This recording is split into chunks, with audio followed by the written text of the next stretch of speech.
Chapter 31. You are listening at novelfull.audio. Members of the Demon Slayer Corps try their best not to bother local residents unless absolutely necessary. It's important for people to trust the Corps, and that's harder if we're always causing a ruckus while hunting demons. Plus, the information we get from ordinary folks is invaluable. Some people know about the Corps and are always on the lookout for demon activity, passing tips to our agents, which saves us a ton of time. I didn't want to mess with that system, so I always made sure to be discreet when hunting. After all, that's where I got most of my leads anyway. Soon, Mitsuri and I led the demon to a pretty deserted alley. Half a month. I haven't run into any demon slayers in forever. And now, bam! Lucky me.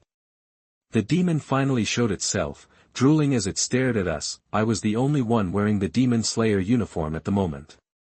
Mitsuri wasn't officially part of the Corps yet. This demon seemed to have a thing for demon slayers. From what it was saying, it ran into someone about 2 weeks ago. Assuming that person didn't make it, this demon probably took them out. He's all yours, Mitsuri. I smiled, stepping aside. Got it. Mitsuri nodded seriously, drawing the Nichiren sword I gave her. Huh. A woman? And not even a slayer? Hey, kid, I'm not interested in her, I want you.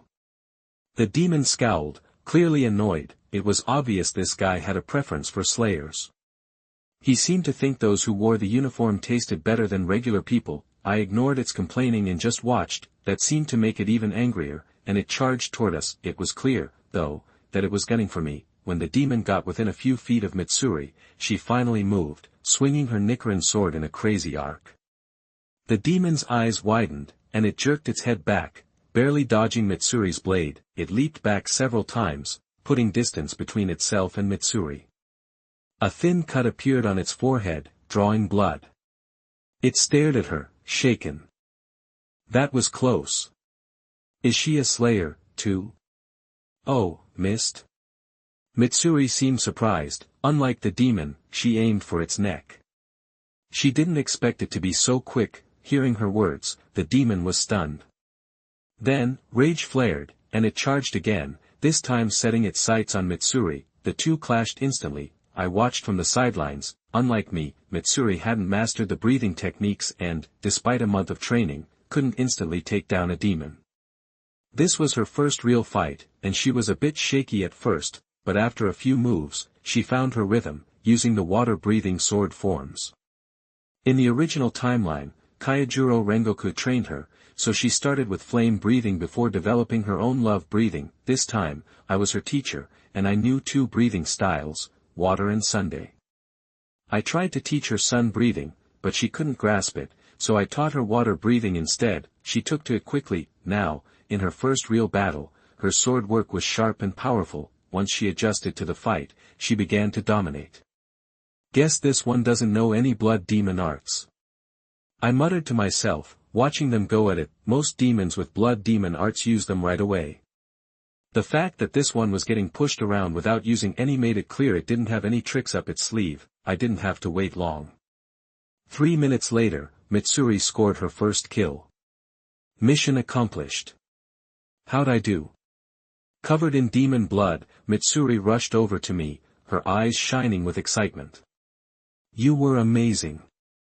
I gently stroked her head, praising her with a smile. My simple words brought a bright smile to her face, a smile like sunshine, but then, her smile slowly faded, and she became nervous. Now that I've completed my first mission, I'm officially a warrior, right? You don't have to worry about my body anymore. Mitsuri lowered her head, fidgeting with her fingers. I didn't understand at first, until she took my hand and placed it on her chest. My eyes widened, and my breathing quickened. The next moment, I pulled her into a tight hug and used my power, whisking us both away to our hotel room. That night, love bloomed like spring flowers beneath a veiled moon. Chapter 32. You are listening at novelfull.audio. After a couple of days in town, Bai Lan and Kanroji Mitsuri hit the road again, hunting demons. Mitsuri bounced back quickly, fully recovered in just 2 days. Even after enduring Bai Lan's attentions, she was as lively as ever.